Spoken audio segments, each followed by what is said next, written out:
ሰላም ጤና ይስጥልን የብስራት ቤተሰቦች እንደምን ከርማችኋል? አሁን ከታዋቂው አሰልጣኝ ውበቱ አባተ ጋር በብስራት ስቱዲዮ እንገኛለን። በዛሬ ቆይታችን እንግዲህ በወቅታዊ የዝውውር ጉዳይ ዙሪያ ቆይታ የምናደርግ ይሆናል። እስከ ፕሮግራሙ ፍጻሜ ድረስ አብራችሁን እንድትቆዩ የምጋብዛችሁ ደግሞ የፕሮግራሙ አዘጋጅና አቅራቢ መላኩ ወልደሰንበት ነኝ። መልካም ቆይታ። ኮች እንኳን ደህና መጣ። እንኳን ሰላም ቆያችሁ። አንድ ወዳጅን ሳናግረው ቶቶ ሰሞኑን የባህሪ ለውጥ አለ አለ። ምንድን ነው ስለው ልክ እንደ ወታደር ቆፍጣናና ንቁ ሆኗልና ንግግሮቹ፣ ውሳኔዎቹ ሁሉ ትንሽ ተቀይረውብኛል አለ። እንዴት ነው? ያ ግድ ነው እንግዲህ እንትን ቦታን ነው መምሰል ያለብን። ሰው ውሎውን ይመስላል። ቤተ ክርስቲያን ስትሄድ፣ ለቅሶ ቤት ስትሄድ፣ ሰርግ ስትሆን አካባቢውን መምሰል አለብን። እንግዲህ ያው ወታደር ቤት አካባቢ ደግሞ ስትጠጋ የሚሊቴሪውን ዲሲፕሊን የሚመስል ነገር ማድረግ ይጠበቅብሃል። ይሄ እውነታው ነው። ለእኔ ግን ያው በተቻለ መጠን እንደዚህ ተለዋዋጭ የሆነ ነገር የለኝም።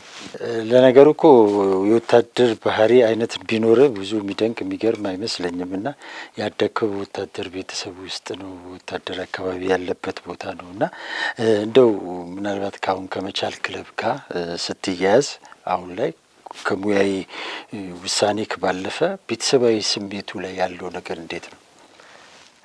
እንዳልከው ቤተሰብ ያው እኔ ወታደር ቤተሰብ ልጅ ነኝ። አባቴ ሻምበል አባተ ውበቱ ይባላል። ያው ተደጋጋሚ ጊዜ ተናግሬዋለሁ። እና ሚሊቴሪ ብቻ መሆኑ ሳይሆን በጣም ቀጥተኛ የሆነ ሰው ነበር። ፕላስ ያው ከሱ ጋር አብረህ እዛው ትሄዳለህ። ልጅ ሆነ ሚሊቴሪ ካምፕ ውስጥ ትሄዳለህ። በተለይ ሮብ የሚሊቴሪ የስፖርት ቀን ነው። ሮብ እንሄዳለን፣ እንውላለን እዛ። እሱ የስፖርት ሰው ነው። ከአሰልጣኝ ነው የነበረው። ከሚያሰለጥናቸው ወታደሮች ጋር አገናኛለሁ በጣም በቅርብ እና ታያለህ፣ ሁሉንም ነገር ታያለህ። ከምልምል ወታደሮቹ ጀምሮ እስከ መጨረሻ እስከ ትልልቆቹ ኮርኔሎች፣ ሜቢ ጀነራል በዛ ሰዓት ብዙም አላስታውስም። ኮርኔል ካሳዬ ጨመዳ ነበር፣ እዛ ነበር፣ ታንከኛ ነበር። ቤቱ እንሄዳለን ምናምን፣ ከባለቤቱ ጋር ቤተሰብ ነን ምናምን። ከወታደሮች ጋር ነው በቃ ያው ትውላለህ። ልጆች ስትሆን አባትን ተከትለ ትሄዳለህ። እንደዛ ነው ያደግነው ማለት ነው። ስለዚህ ለሚሊቴሪ ብዙ ሩቅ አይደለሁም፣ አውቀዋለሁኝ። ከምልምሎቹ ተላጭተው እስከሚመረቁበት ድረስ እናይ ነበርና ምናልባት ወደዛ ወጣ ብሎ ባይብል አካዳሚ የሚባል አለ እዛ ናዝሬት። እዛ ፊት ለፊት የኢላማ ምናምን ወረዳ የሚባል አለ። ኢላማ ምናምን የሚለማመዱበት ወደዛ አትሂዱ እንባላለን። ሌላው ግን እንውላለን። አሮጌ ታንኮች ውስጥ እንገባለን፣ እንወጣለን፣ በመነጽር እናያለን። ልጅ ሆነ እንደዛ አለ። ያው ፋሚሊ ያው ሚሊቴሪ ስትሆን ከውጭ ሲመጣ ምናምን ፋዘር ትቀበላለህ መሳሪያ ከነ እነሱ የሚታጠቁት ነገር አለ፣ ቀበቶ ነገር መያዣ መኮንኖቹ። እሱን ሲያወልቅ ምናምን መሸከም ደስ ይላል። ያው ቢከብድም እየተንገዳገድ እንደሱ አይነት እንትን አለ የልጅነት ትዝታና ፋሚሊ እንደዛ ነው። ስለዚህ አሁን መቻል ትክክለኛውን ሰው አግኝተዋል ማለት ይቻላል። የክለቡ አመራሮች ጋር በቅርብ አወራለሁ ብዙ ጊዜና አንዳንድ ጊዜ ወደ ክለቡ የሚመጡ ተጫዋቾች ያን የወታደር ባህሪዎች በተወሰነ ደረጃ እንዲላበሱላቸው እንዲመስሉላቸው ይፈልጋሉና ከዛ አንጻር ብዙ ጊዜ ሳይሳካላቸው ሲቀር እመለከታለሁና አሁን አንተ ደግሞ ያንን ባህሪ ከታች ጀምሮ ታውቀዋለህ፣ ትረዳዋለህና ትክክለኛው ሰው አሁን መቻል ገብቷል ማለት ነው። ለእኔ እንግዲህ ጥሩ ቲም ውስጥ ነው የገባሁት። በጣም የተደራጀ ቲም ነው በብዙ ነገር። እንዳልከው የመቻልን ማሰልጠንና ሌሎች ሲቪል ቲሞችን ማሰልጠን ጋር ልዩነቶች ይኖራሉ። በብዙ ነገር ልዩነቶች እንደሚኖሩ ይሰማኛል። ግን ከኔ በፊትም ሲቪሎችም ሚሊቴሪዎችም አሰልጥነዋል። ትልልቅ አሰልጣኞች ገብተው አሰልጥነዋል። ትልቅ ቡድን ነው፣ ሂስቶሪካል ቲም ነው። ልጅ ሆኜ እንደዚሁ እንዳልኩ የሰራዊት ውድድር ምናምን ከናዝሬት ታንከኛ የሚባል ቲም ነበር። ያን ቲም ፋዘር ይዞ እንመጣለን። እዚህ የሰራዊት ውድድር ሲጫወቱ እናያለን እና ወታደሮች ምን እንደሚመስሉ ምናምን አውቃለሁኝ። የወታደር ኮቾቹን አውቃለሁኝ። እዚህም ቲም ነበሩ፣ የወታደር ኮቾች ነበሩ ከዚህ በፊት። ለእኔ ትክክለኛው ቲም ነው። እኔ ግን ለነሱ ትክክለኛ ቲም መሆን አለመሆን ደግሞ ምናልባት ወደፊት በምንሰራው ስራ በሚኖረን ውጤት በሚኖረን ስኬት አብረን የምናየው ነው የሚሆነው። ለእኔ ግን ጥሩ በተለይ በሌሎች ቦታዎች ላይ ሆነ ችግር ናቸው ብለህ የምታስባቸው ነገሮች ብዙም እዚህ ቤት ላይ እንደ ችግር ስለ መቻል እንደሱ ካነሳን እንግዲህ ከመቻል ጋር ለመገናኘት ካሁን ቀደም ከአንድም ሁለት ጊዜ እድሎች ተፈጥረው እንደነበረ ይታወቃልና ያኔ አልተሳኩም። ዘንድሮ ግን ተሳክቶ የመቻል ቡድን ዋና አሰልጣኝ ሆነ ገብተሃልና መቻልን ከሩቅና በቅርብ ስታቀው ምናልባት ጊዜው ገና ቢሆንም ነገር ግን ምን ተረዳ? ምን አገኘ? መቻል ቤት መቻልን ከሌሎች ክለቦች ምን ይለየዋል? እንግዲህ እንደ ሀገር ታሪካዊ ብለህ ከምታነሳቸው ጥቂት ቲሞች ውስጥ አንዱ መቻል ነው። ምናልባት ቅዱስ ጊዮርጊስ፣ ኢትዮጵያ ቡና እነዚህ ረጅም ጊዜ እግር ኳስ ውስጥ የምናውቃቸው ቲሞች ናቸው። ኦሜድላ፣ አየር ኃይል እነዚህ ቀደምት የኢትዮጵያ እግር ኳስ ላይ ትልቅ አስተዋጽኦ ያደረጉ ቲሞች ናቸው። መቻል ደግሞ ግንባር ቀደም ነው፣ በእግር ኳስ ብቻ ሳይሆን በአጠቃላይ ስፖርት ማለት ነው። እና ከውጭ የሆነ ብዙ ነገር ትሰማለህ። ከዚህ በፊት እንዳልከው አንድ ሁለት ጊዜ ተነጋግረን ጫፍ ላይ ከደረስን በኋላ በተወሰኑ በጥቂት ነገር ምክንያት ሳይሳካ ነው የቀረውና እንዳልኩ ትልቁ የመቻል ሀብት ታሪኩ ነው። ብዙዎቹ አሁን የቅርብ ጊዜ ስፖርትን የሚከታተሉ ሰዎች መቻልን ብዙ ላያውቁት ይችሉ ይሆናል፣ ሻምፒዮና በመሆን ወይንም በጥንካሬው። ቀደም ሲል ግን መቻል ትልቅ ቲም ነበር። የኢትዮጵያ ሻምፒዮና ተደጋጋሚ ጊዜ ያነሳ ቡድን ነው። ለብሔራዊ ቡድን ብዙ ተጫዋቾችን የሚያስመርጥ የነበረ ቲም ነው። በርካታ ደጋፊ ስቴዲዮም የሚከታተለው የሚደግፈው ቲም ነው። ልክ ሌሎቹ ቡድኖች በዝማሬ በምናምን እንደሚታወቁት ሁሉ መቻልም በዛ ደረጃ የነበረ ቲም ነው። ከሆነ ጊዜ በኋላ ግን ትንሽ ርቀቱ አለና እንደ ሄድኩኝ ያየሁት ያንን ከጀርባ ያለውን ግዙፍ ነገር ነው። መጀመሪያ የስፖርት ሙዚየማቸውን ለማየት ሞክሬያለሁና ይሄ አሁን ያልተለመደ ተሰማውን እዛው ስትገባ እንደ አሰልጣኝ እንግዲህ መቼም እዛ ሙዚየም ውስጥ ስትገባ ወደ ውስጥ የሚመጡ ብዙ ነገሮች እንዳሉ ይሰማል። አዎ ለእኔ አሁን ኤክስፔክት አላረኩም። እንዳልኩ መቻል እግር ኳስ ክለብ ብቻ ሳይሆን የስፖርት ክለብ ስለሆነ ብዙ ስፖርቶችን ይዟል እና በጣም ትልልቅ የሆኑ ሌጀንዶችን የቀድሞ አትሌቶችን ከአበበ ቢቂላ ጀምሮ ማለት ነው እነሱ ያስመዘገቧቸውን ድሎች፣ ዋንጫዎቻቸው፣ ሜዳሊያዎች፣ የተለያዩ ነገሮች ስትመለከት በጣም ይከብዳል እና ትልቅ ቲም እንደሆነ በደንብ ትረዳዋለህ። ታሪካዊ ቲም ነው። ብዙ አትሌቶች እዛ ወጥተዋል። እነ ምሩጽ ይፍጠር፣ እነ አበበ ቢቂላ፣ ሌሎችም በርካቶችን አይቻለሁኝ እና በበርካታ ዋንጫዎች የተከበበ ሙዚየም ነው። ያ ማለት ስራ ነው፣ ታሪክ ነው ማለት ነው እና ይሄንን ማስተላለፍ ይፈልጋል ብዬ አስባለሁ። ያለውን ነገር የቀደመውን ነገር አሁን ካለው ነገር ጋር የማስተሳሰር ስራ ግን በደንብ መሰራት አለበት ብዬ አስባለሁ። ያ ነገር ወደዚህኛው ትውልድ እንዲጋባ ማድረግ ስራ ደግሞ ያው አሁን ከምንሰራው ሰዎች ይጠበቃል። እንግዲህ እዛ ሙዚየም ያለበት ካምፕ ውስጥ ስትገባ እንግዲህ ሙዚየሙ አለ። ራሱን የቻለ ደግሞ የትኛውም ክለብ ላይ ብትሄድ የማታገኘው ጂምናዚየም አለ። የመኖሪያ ስፍራውን ተመልክተሃል። እንግዲህ እግር ኳስ፣ ባስኬትቦል፣ መረብ ኳስ፣ እጅ ኳስ አትሌቶች ያሉበት ካምፕ ነው። ያ ትልቅ በጣም ግዙፍ ካምፕ ነውና በዛ ደረጃ ላይ እንደ መቻል ስፖርተኞችን ይዞ የሚያኖር ክለብም የለም ኢትዮጵያ ውስጥ እኔ እስከማውቀው ድረስ። የመጓጓዣ መኪናዎቹን ስታይ በጣም በአይነትም በብዛትም በመጠንም ያየሁበት ክለብ ነውና እንደው እንድትናገር ስለፈለኩ ነው። በዚህ ደረጃ ኢትዮጵያ ውስጥ በስፖርት ደረጃ የተደራጀ ብዙ አቅም ያለው ክለብ አለ ብዬ አላስብና ወደዚህ ታላቅ ክለብ ነው የገባኸውና እንደው በቀጣይ የስራ ክፍል ላይ የፈጠረብህ መነሳሳቶች አሉ? የተለዩ ነገሮች እንድታስብ ያደረገ ምን ነገር አለ? አዎ እንግዲህ እንዳልከው እንደ ስፖርት ክለቡ ሰፊ ነው። ቅድም ከጠቀስካቸው በተጨማሪ የሌሎች የስፖርት ዲሲፕሊኖችንም የያዘ ነው። በወጣቶችም የወጣት ቲሞችንም ያቀፈ ነው። በጣም ሰፊ ነው። የጠቀስከው ጂምናዚየሙ፣ ሌሎች እነዚህ ለአንድን ክለብ ከሚያስመስሉ ነገሮች በዋናነት የሚጠቀሱትን ነገሮች የያዘ ቲም ነው። ከዛ በላይ ግን በደንብ ደግሞ ሞር ወደ ፕሮፌሽናል ወደሆነ አቋም ሊሄድ የሚችልበትን መንገዶች የመጠቆም ኃላፊነት ይጠበቅብኛል።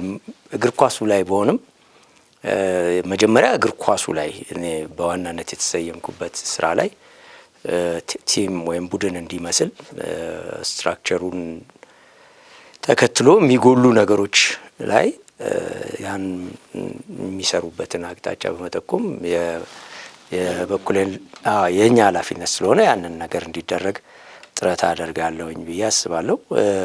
በተረፈ ግን ያልካቸው ነገሮች ውጪም ሆኜ የማውቃቸው ናቸው። ከፋሲሊቲ ጋር ተያይዞ ምንም ብዙ ክፍተት ያለበት ቲም ችግር ያለበት ቲም አይደለም። የስፖርት ማዘውተሪያ ስፍራዎች፣ የልምምድ ማከናወያ ስፍራዎችንም እየገነባ ያለ ቲም ነው። የራሱን የመለማመጃ ሜዳዎች፣ ወደፊት ደግሞ ከዛም ከፍ ያለ የቲሙ እቅድ ይኖራል። ሶ ይሄን ስታይ ብዙ ነገር እንድትሰራ ያነሳሳሃል። እኛ ሀገር አሁን ምንድነው የሚጎለው ብዬ የማስበው የሆነ ሰው አንድ ነገር አድርጎ እንዲያሳይ እንጠብቃለን። ያ ነገር ከተደረገ ግን ሌሎች ቡድኖችም ወይም ሌላውም አካል ያንን ተከትሎ የመሄድ ችግር አለበት ብዬ አላስብም እና አንዳንድ ቦታዎች ላይ እንዲሁ ሌሎች ቲሞችም ላይ የተጀመሩ ጅምሮች ምናምን ያለው ግን ደግሞ በቃ ጠንከር ያሉ ቲሞች በትክክል መሬት የረገጡ ቲሞችን 3-4 ቢኖሩን ሌሎቹ ይከተሏቸዋል። የዛ ነገር መጠንከር ደግሞ ኮሚሌቲቭ ሪዛልቱ እንደ አገር ጠንካራ ውድድር እንዲኖረን ጠንካራ ናሽናል ቲም እንዲኖረን ያግዛል ብዬ አስባለሁ። እንግዲህ ውበቱ አሁን በኢትዮጵያ ፕሪሚየር ሊግ የአሰልጣኝነት ዘመን 20ኛ ዓመት ላይ ትገኛለህ። እንግዲህ በዚህ 20ኛ ዓመት ላይ ደግሞ የሀገሪቱ ታላቁ ትልቁ ክለብ መቻል ጋር ገብተሃል። የ2 ዓመት ኮንትራት ውልም ፈርመሃል። ዋንጫ ማንሳትን ግብ አድርጋችሁ ስምምነት አድርጋችኋል እና ይህ እውን ይሆናል? እንግዲህ አሁን ፕሪሚየር ሊጉን ካየኸው ዘንድሮ ሻምፒዮና የሆነው ሲዳማ ነው። ከዛ ቀጥሎ ደግሞ አርሲ ነገሌ አርሲ ደግሞ ሁለተኛ ሆኖ አጠናቋል። መቻል ሶስተኛ ነው የሆነው። ሶስተኛ የሆነበትን የውድድር አመት እሱን መጀመሪያ ኢቫሉዌት ለማድረግ ሞክረናል። እንዴት ነው? ምን ማድረግ ይቻል ነበር? ምን ድረስ ቲሙ ስትሬች አድርጓል? ምን ጥሩ ነገሮችን አድርጓል የሚለውን ለማየት ሞክረናል። ከዛ ተነስተን ደግሞ የሚቀጥለውን አመት ደግሞ ፕላን ስታደርግ አትሊስት ይህንን ተፎካካሪነት ከፍ የማድረግ ስራ ይጠበቅብናል። በሌላ በኩል ደግሞ ቀጣዩን አመት ካየኸው ብዙ ቲሞች ከወዲሁ ቲማቸውን የማጠናከር ስራ እየሰሩ ነው። ቅዱስ ጊዮርጊስ የፋይናንሻል ክፍተት የነበረበት ወቅት ነበር። አሁን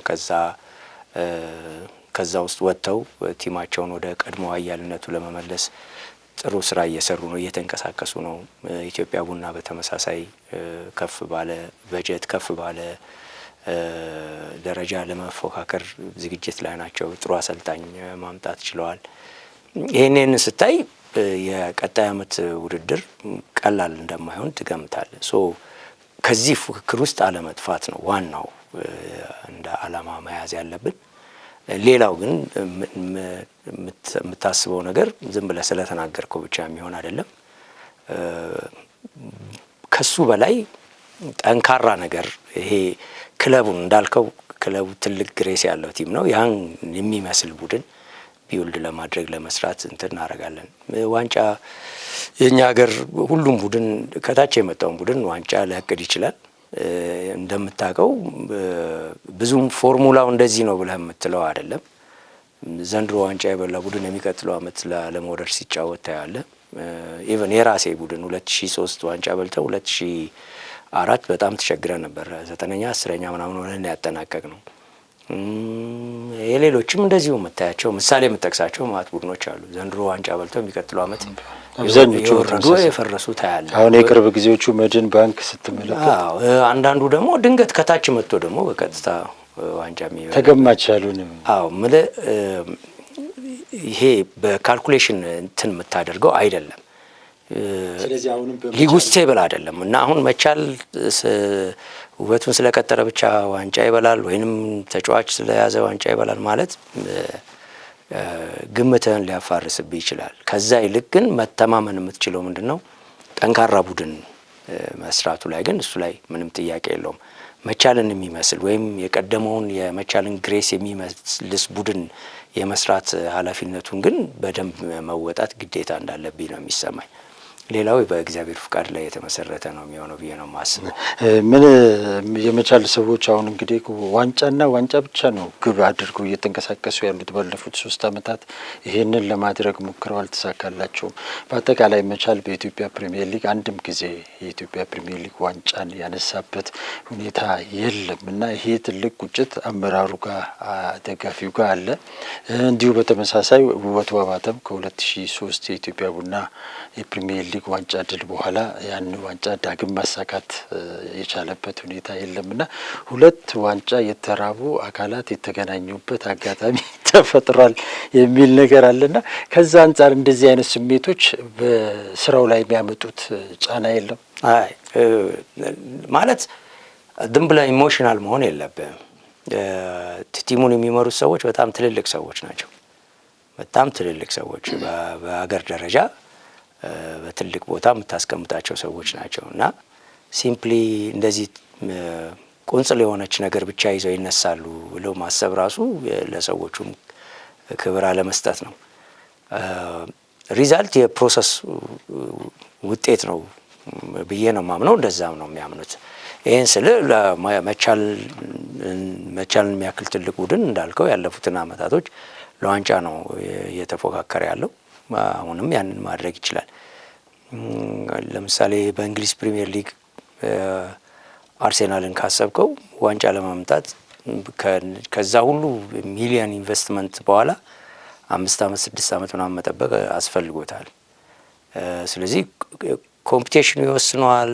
ብዙ ነገር እንትን የሚያደርጉት ቫሪያብልስ አሉት እና እንደ ዓላማ ግን ምንም ጥርጥር የለውም ለዋንጫ ከሚፎካከሩ ቡድኖች አንዱ መቻል ነው። ለዛም ይሆን አቋም ያለው ያንን የሚመስል ቡድን ለመገንባት እንሞክራለን። ሊጉን አሁን ዘንድሮ ካየው በስንት ነጥብ ነው ሻምፒዮናው የተለየው? 78 ነው። 1.78 ነውና ካለፉት 5 ዓመታት ስታየው በጣም ዝቅተኛውና የወረደው ሊግ አይ ቲንክ 68 ነጥብ 68 ነጥብ ነው። በአማካይ ስትሄድ እንግዲህ ያለፉት 5 ዓመታት 2 ነጥብና ከዛ በላይ ነው ሻምፒዮን የሚያደርገው። 68 ነጥብ ነው። እንደ መቻል ካየው ደግሞ 57 ነጥብ ነው። በ20 ቡድን ማለት 55 ወር 57 ነጥብ። ይሄ ከ38 ጨዋታ ማለት በጣም አትሊስት ምንድን ነው ሰንበዲ መጥቶ አንደኛ ነው የወጣሁት ብሎ ሲል ክላስ ውስጥ ስንት ልጆች ነበሩ ምን አምጥታል ነው ማለት ያለብህ እንጂ አንደኛ ስለወጣ ብቻ አለ። የኛ ሀገሩ አንደኛ ከሆነ ሀገር አንደኛ ጋር አስተፎካክረው ምናልባት 50ኛም ሊሆን ይችላል አንደኛም ሊሆን ይችላል። ስለዚህ ማየት ያለብህ ሪሊ ጠንካራ ቡድንና ይሄ ኮምፒታንት የሆነ ቲም መፍጠሩ ላይ ነው። እሱ ላይ ነው ትኩረት ማድረግ ያለብን። ሌላው ነገር በስራና በሂደት ወይም ጊዜ የሚመልሰው ነገር ነው። አሰልጣኝ ውበቱ እንግዲህ ዘንድሮ አንተን ጨምሮ በርካቶች እንግዲህ በ2019 ዋንጫ የማንሳትን ግብ አድርገው ወደ እንቅስቃሴ የገቡበት ሁኔታ ነው ያለውና ዋንጫ ለማንሳት ጥራት ያላቸው ተጫዋቾች ወይስ ጠንካራ የጨዋታ ፍልስፍና ነው ለዛ የሚያበቃው?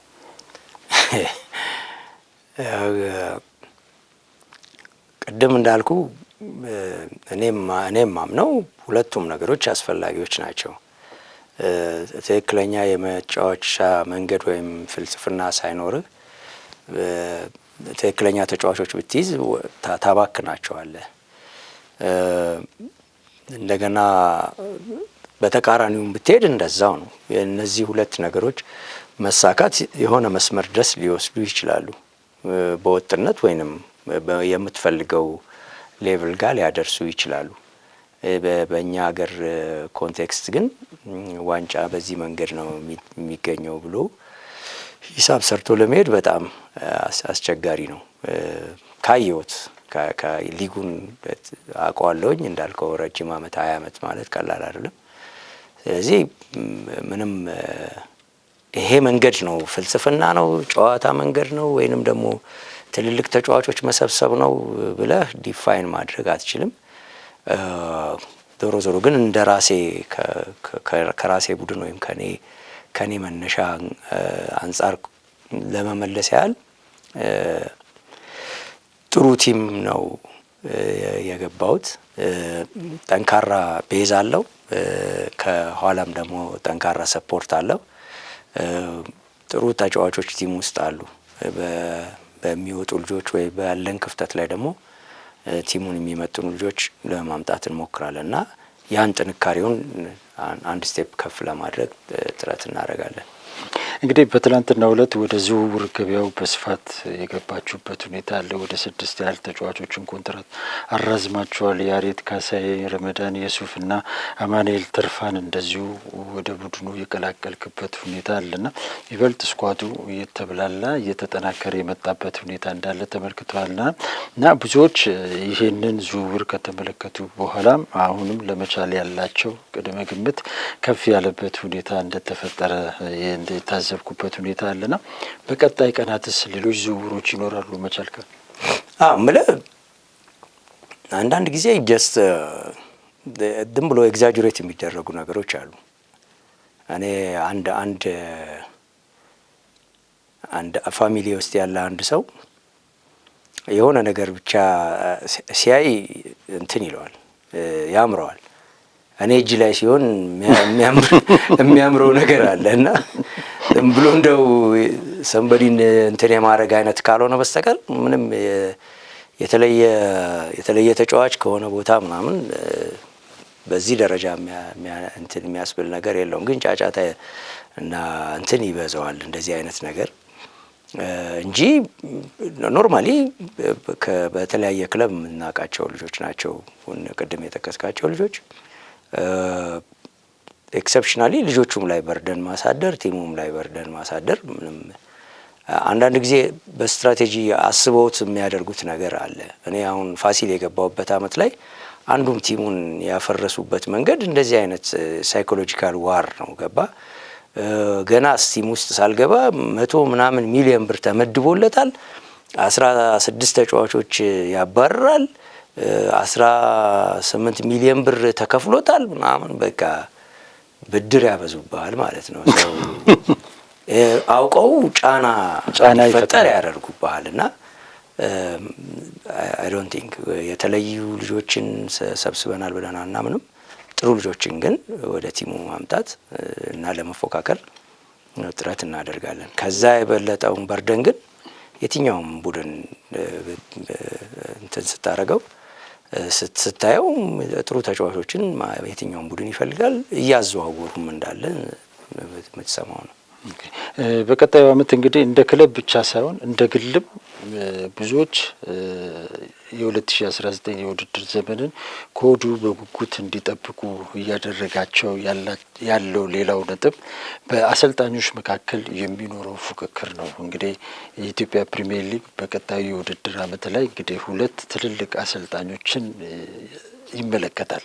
አሰልጣኝ ውበቱ አባተና ምናልባትም እንግዲህ በቅዱስ ጊዮርጊስ ቤት ደግሞ በተለያዩ የአፍሪካ ሀገራት ላይ ትልቅ ስም ያተረፉት አሰልጣኝ ሚቾም ቅዱስ ጊዮርጊስን ይቀላቀላሉ ተብሎ ይጠበቃልና ሚቾ ውበቱ ወይስ ገብረመድህን ኃይሌ የሚለው ሌላው አዲስ የመነጋገሪያ አጀንዳ ሆኗልና ከዚህ ጋር ተያይዞስ ምን ትላለህ?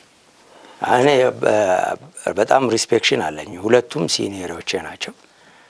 አሰልጣኝ ገብረመድህንም እኔ ሲኒየር ነው በተጫዋችነትም በአሰልጣኝነትም ሚቾም እንደዚሁ ትልልቅ አሰልጣኞች ናቸው። ሶ ለሊጉ ጥሩ ነገር እንደሚያመጡ ኤክስፔክት አደርጋለሁ። እኔም ጥሩ ነገር ሊሰሩ ይችላሉ ብዬ አስባለሁ። ግን ሌሎችም ደግሞ ለምሳሌ ዘንድሮ ሲዳማ ዋንጫ በልቷል እና ያሬድ እነ ግርማ ከወልዋሎ ጋር የጥሎ ማለፍ ሻምፒዮና ሆነዋል። እነ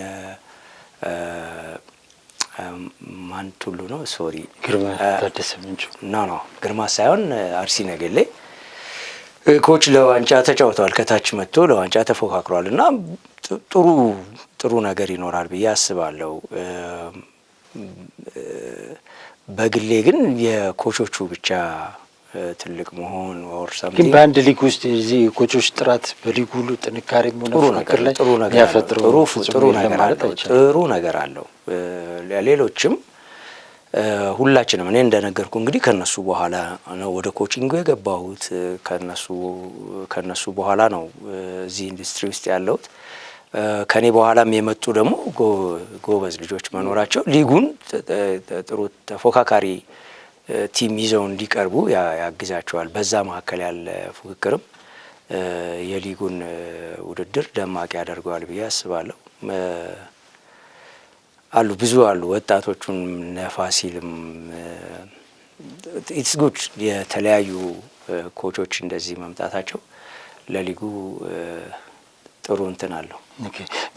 ሌላ ጉዳይ የመጨረሻ ጥያቄ ማደርግልህ እንግዲህ ባለፉት አመታት በዘንድሮ የውድድር ዘመን ማለት ነው ከሀገር ውጭ ወጥተህ እንግዲህ በላይቤሪያ በሱዳን ቆይታ አድርገህ ተመልሰሃልና በዛው ትቀጥላለህ የሚል የብዙዎች ግምት ነበርና ወደ ሀገር ቤት እንዴት ተመለስክ? በነዛ ቆይታዎች ውስጥስ ምንድን ነው ይዘህ የመጣው ልምድ ተሞክሮዎች?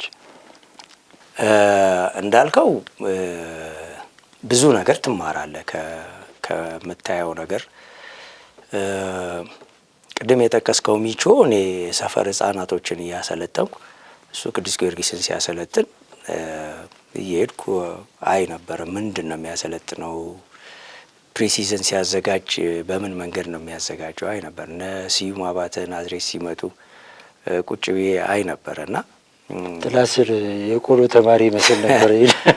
ምን ለመማር ምንም ችግር የለብኝ። ያ ደግሞ እግር ኳሱን ከወደድከው የምትከፍለው ዋጋ ነው እንጂ እውነት ለመናገር እንደኔ ወይም ደግሞ እንደ አንድ ስፖርተኛ አንድ ኳስ ተጫውቶ እንዳሳለፈ ሰው ያንተ ጓደኞች ትልቅ ሆቴል ውስጥ ተቀምጠው በቀን 2 ልምምድ እያደረጉ ሻወራቸውን ወስደው ስቴካቸውን በልተው ምናምን ስቴኪን ይዘው ወክ የሚያደርጉበት ቦታ ላይ በማዳበሪያ ኳስ ተሸክመ አፈር መስለ በፊታቸው ማለፍ ከባድ ጥንካሬ ይጠይቃል። ከባድ የስነ ልቦና ጥንካሬ ይጠይቃል። ግን ያንን አደርግ የነበረው ዛሬን አየው ስለነበር ነው እና በእርግጠኛነት ያው ዘርም ሲወድቅ ነው በስብሶ ማፍራት የሚችለውና ለመማር ችግር አልነበረብኝ። ያኔም ችግር ትላልቅ ደረጃ ላይ የደረሱ ሰዎችም በዚህ ሂደት ውስጥ ያለፉ ሰዎች ናቸውና ብዙዎች እንዲያውም ከዚህ ሊማሩ ይገባል። አሁን ላይ እንደዚህ አይነት ባህሪ ብዙ አሰልጣኞች ላይ አላይ በተለይ ወጣቶች እንደዚህ አሁን ይሄ አቋራጭ ምናምን መፈለግ ይቻላል። ግን የዛ እንደዛ አይነት እንዲያውም ፌዴሬሽን በእንደዚህ አይነት ጉዳይ ተጨናንቋል ይባላል። ጽሕፈት ቤቱና በአቋራጭ ወደ ላይ ለመምጣት እያሉ ህግ ካልተቀየረ የሚሉ እና መማር ስለ እንግዲህ ከዛ ጊዜ ጀምሮ የነበረው መማር በቀን አዲስ ነገር ታያለህ፣ ትማራለህ። ፎርማልም ኢንፎርማልም በሆነ መንገድ ኢንፎርማል በሆነ መንገድ ከማንኛውም ሰው ከምታየውም ነገር ልትማር ትችላለህ። ፎርማል በሆነው መንገድ ደግሞ ከሀገር ውጭ የሚሰጡ ትምህርቶችን አካዳሚካልም በኮቺንግ መንገድም ያሉትን ትምህርቶችን በምችለው ደረጃ ለመማር ራሴን ለማሳደግ ጥረት አድርጌ ያንን የማደርገው ምንድን ነው እግር ኳስ ዓለም አቀፋዊ ስለሆነ ወደሚቀጥለው ከፍ ወዳለ ወርከን ሄዶ ለመስራት ነው። ስለዚህ ላይቤሪያ ሲሄድ ከዚህ በፊት ተናግሬዋለሁ። ሰላም ወኛ ጋር መጥተህ እንደዚህ ጆይን ብታረግ ስትለኝ በጣም በዝቅተኛ ገንዘብ ነው ወደዛ ሄድኩት። ዝቅተኛ ስለ ያው ከዚህ ሀገር ብዙ አይተናነስም፣ ግን ወጥቼ ነው መሰራው ብለህ ከምታስበው ነገር ጋር ትንሽ እንትን አይልም። ሄድኩ። እዛ ጥሩ ቆይታ ነው የነበረኝ። ወደ አንድ 20 ቀን ምናምን የመዘጋጃ ጊዜ ነበረን። ከዛ 4 ጌሞችን ያደረግነው 4ቱንም አሸንፈናል። ሶ ከሳውት ሱዳን ደግሞ የሆነ ሌላ የተሻለ ኦፈር ፋይናንሻሊም ጠንከር ያለ ነገር ሲመጣ ደግሞ ወደ ሳውት ሱዳን መጣው ማለት ነው። እኔ እንግዲህ አንዱ በሽታዬ ምንድን ነው ከዚህ በፊት ሱዳንም ሄጄ ጥዬ ነው የመጣሁት። የሆነ ችግር አለ አንድ መስመር ጋር እሱ መስመር ሰዎች ካለፉት ትንሽ አይምሮ አይቀበለውም እና ኢቭን ደሞዜን እነ ዳኛው ትግል ምናምን ናቸው ያመጡልኝ ትቼ ነው የመጣሁት እና አንዳንድ የማይመቹኝ ነገር ስለነበረ ነው ከሳውት ሱዳንም የተመለስኩት። ግን ብዙ ነገር አይቼበታለሁ። ሊጉም እንደሚመስል አይቻለሁ ምናምን እና አሁንም እዚህ ከመጣሁኝ በኋላ ከክለቦች ጋር አንዳንድ ጥያቄዎች ሲመጡ ቆይ ስለ የነበረው ከሀገር ውጪ ሌሎች ኦፈሮችን ጥበቃ ነው የነበረው። የሳውት ሱዳን ናሽናል ቲም ፖዚሽንን ጨምሮ የሆኑ ክፍተቶች አሉ እየጠበቅኳቸው የነበሩ ማለት ነው። ስቲል ሰው አልቀጠሩም፣ ግን እያወራን የነበረ አንዳንድ የአድሚኒስትሬሽን ላይ ያሉ ሰዎች ነበሩ። ሶ ፋይናሊ ያው ከመቻል ይሄ ድል ሲመጣ ምንም ያው ውጪም ብትፈልግ በተመሳሳይ ከመቻል ብዙ የሚርቅ አይደለም። ያው ውጪ ሀገር ነው ለማውራት ካልሆነ በስተቀር ያው ለደቡብ ሱዳናዊ ወይ ለናይጄሪያዊ መቻል ውጪ ነው። ስለዚህ ትልቅ ቡድን ስለሆነ እዚህ ላይ ሆነ ሌላ ጋር ብሄድ ብለህ ልታሳካ የምትችለውንም ነገር ፓራራሊ መሞከር ትችላለህ። ብዙ ነገሮችን ይቀርፉላልና ብዙ ትምህርቶችን ተምሬበታለሁ። ከተለያዩ ኮቾች ጋር መገናኘት ችያለሁኝ። በርካታ ኮቾች ጋር ከሀገር ውጪ ብዙ ኮኔክሽኖችን መፍጠር ችያለሁኝ። ይሄ የምዕራብ አፍሪካ እግር ኳስ ምን እንደሚመስል በትንሹም ቢሆን ለማየት ሞክሬያለሁ። ተጫዋቾቹ ምን ይመስላሉ፣ ሊጋቸው ምን ይመስላል፣ እኛና እነሱ የቱ ጋር ነው የተላለፍ ነው ምናምን የሚለውን ነገር አይቼበታለሁ እና ብዙ ተምሬበታለሁ። እስኪ ማሳረጊያ አድርግልኝና ወደ መቻል ክለብ ከመዘዋወሩ በፊት የቀድሞ ክለቦች ጥያቄዎች ነበሩና እንዴት ነበር ያስተናገድከው? ምልህ ያው ከአዳማ ጋር ኮንታክት ነበራል። ኮንታክት ምንድነው እንድመጣና እዛ እንድሰራ ፍላጎት እንዳላቸው ነግረውኛል። ኦኬ እኔም አዳማ የተወለድኩበት ነው፣ ያደግኩበት ከተማ ነው፣ ኳስ የተጫወትኩበት ነው፣ ያሰለጠንኩበት ነው። ስልጠና ስጀምር አዳማ ነው አምነው የሰጡኝ እነሱ ናቸው። ያው እኔም አላሳፈርኳቸውም አክቹአሊ። ሶ ለመመለስ ፍላጎቱ ነበራቸው እንድመለስ። እኔም ኦኬ ብያቸው ነበር። ግን በጣም ፎርማል የሆነውን ጥያቄ ለማቅረብ ግን በጣም ዘገዩ። ሶ ከዛ በኋላ እኔ ከመቻል ጋር ኦልሬዲ በቃል ደረጃ ሁሉ ነገር ከተስማማን በኋላ ከአዳማ ደግሞ አግሬሲቭሊ እንዳሰለጥን ጥያቄው ከነሱ በጣም ገፍቶ መጣ። አክብረው ስለሆነ የጋበዙኝ እዛው አዳማ ድረስ ሄጄ እንደዘገዩና ለሌላ ሰው ቃል እንደገባው ለሌላ አካል ያን ቃል ደግሞ ማጠፍ እንደማልችል አስረዳዋቸው። ያው ብዙ አንደርስታንድ ለማድረግ ወይም ለመቀበል ብዙም ፍቃደኛ አልነበሩም። ግን አንዴ ዋንስ ቃል ከገባ ደግሞ ቃል ከባድ ነገር ነው። ወረቀት ላይ መፈረም ብዙ እንትን አይደለም። ሪስፔክት አድርገው በጣም ትልልቅ ሰዎች እዚህ አውርተውኛል። አውርተን ጨርሰናል። ምንም ወረቀት ላይ ብቻ መፈረም ነበር የቀረው። ሶ ፋይናሊ ያው እዚህ ያለውን ነገር አስረዳዋቸው። ለመጀመሪያ ቃል ለገባውበት ቲም ለመቻል ፈረምኩ ማለት ነው። እና እዛ አካባቢ ያሉ ሰዎች ምናልባት በዚህ አጋጣሚ እንግዲህ አስቀይሜያቸውም ከሆነ ይቅርታ መጠየቅ ፈልጋለሁ። ኢትዮጵያ ቡናም ፎርማሊ ከቲሙ የቀረበልኝ ፎርማል ጥያቄ የለም። እንግዲህ አይሮ ነው ያው የምርጫ ጉዳይ ስለሆነ አንተም ሰው እንደምትመርጥ እነሱም መምረጥ መብት አላቸው። ፍላጎት ያላቸው ግን ብዙ በግል ደረጃ ራሱ ከቦርድ ወይ ምናምን ከምትላቸው አካባቢ ያሉ ሰዎች በግል ደረጃ አውርተውኛል።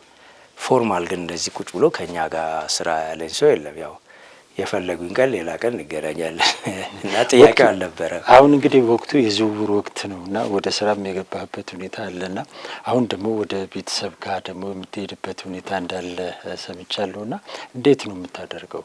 እውነት ለመናገር የኢትዮጵያ እግር ኳስ ብዙ ኢንፎርማል የሆኑ ነገሮች ይበዙታል። ሊጉ ላይ 20 ዓመት ቆይታል። አንተ ስታስታውሰኝ ነው 20 ራሱ እና እድሜንም ፕሪሚየር ሊጉ ነው። እሺ ገባኝና በዚህ ያህል ደረጃ እዚህ ቆይቻለሁኝ። ግን ማርኬቱ ጋር አዜ ኮች እኔ ኤክስፔክት የማደርገው ነገርና ከማርኬቱ ያለው እንትን አይገናኝም እና አምና ከፋሲል ጋር ከተለያየው በኋላ በአጋጣሚ እኔ ከሀገር ውጭ ነው የነበርኩትና አሜሪካን ነው የነበርኩት። ከዛ ከተመለስኩ በኋላ ክለቦች ብዙዎቹ አሰልጣኝ ይዘዋል እና እንደ ምክንያት የሰማሁት አይሱ ሀገር ውስጥ የለም፣ አይሱ አይመጣም አይነት ነገር ነው የነበረው እና እውነትም አምኛቸው ነበር። እኔ ስለሌለው አስበው ነው የሚል ማለት ነው። የአዳማንም ይጨምራል ማለት ነው። ከዛ በኋላ ሌላ ሰው ቀጠሩ ምናምን ችግር የለውም። እንዴን ዘንድሮ እንግዲህ እኔ ከመጣው ኦልሞስት 2 ወር ሆነኝ። ቲኬት የቆረጥኩት በጊዜ ለመሄድ ነበረ ደርሼ ለመመለስ ማለት ነው። ግን አንዳንድ ሁኔታዎችን ሳይ ቲኬቱን አራዘምኩት፣ ፍሬ ያረኩትና ቁጭ ብዬ ጠበቅኩ። ማለት ማርኬት እኔ አልችልም፣ ሰው ጋር ሄጄ እንደዚህ ቅጠሩኝ እንደዚህ አርጉልኝ በዚህ መሄድ አልችልም። የሚፈልገኝ ሰው ካለ መጥቶ ያወራኛል። ከተስማማ እንሰራለን፣ ካልተስማማው ቁጭ እላለሁና በጣም ሌት ሆነ ማለት ነው። በዛ ምክንያት እዛ ሄጄ እረፍት ጊዜን ከፋሚሊ ጋር ለማሳለፍም መጀመሪያ እዚህ የስራ ሁኔታን ሴኪዩር ማድረግ አለብንና ለዛ ስል በጣም ዘግይቻለሁ። ምናልባት አሁን ማክሲመም ከ10 ቀን በላይ መቆየት የምችል አይመስለኝም። እንግዲህ ግድ ስለሆነ እነሱን ለማየት ደረስ ብዬ እመጣለሁ። ቢሆን ኖሮ ግን ቀደም ብዬ ጨርሼ ቢሆን ሰፋ ያለ ጊዜ ከልጆቼም ጋር ማሳለፍ እችል ነበርና እንግዲህ ከማርኬቱ ላለመውጣት ጥረት አደርጋለሁ ለወደፊቱ። ስለዚህ የዝውውር ስራውን ጨርሳል ማለት ነው? አክቹአሊ እኔን የሚያስፈልግ አይደለም ዝውውሩ፣ ከዚህ በኋላም ይቀጥላል። ለቲሙ የሚያስፈልጉ ቦታዎች ላይ የተወሰኑ ቁጥር ቦታዎች ላይ ሊስት ስለሰጠው የኔ ብዙም አስፈላጊነት ለጊዜው ከፕሪሲዝን በፊት አይፈልጉኝም። ታንኪዩ ለነበረን ቆይታ እጅግ አድርጌ አመሰግናለሁ። መልካም ጉዞ እመኛለሁ። እኔም በጣም አመሰግናለሁ። አድማጭ ተመልካቾቻችን ስትከታተሉት የቆያችሁ ከወቅቱ የመቻል ቡድን ዋና አሰልጣኝ ውበቱ አባተ ጋር የነበረኝን ቆይታ ነበረ። በሌላ ቀን በሌላ እንግዳ ጋር ዳግም እስከንገናኝ ድረስ ቸር እንቆይ።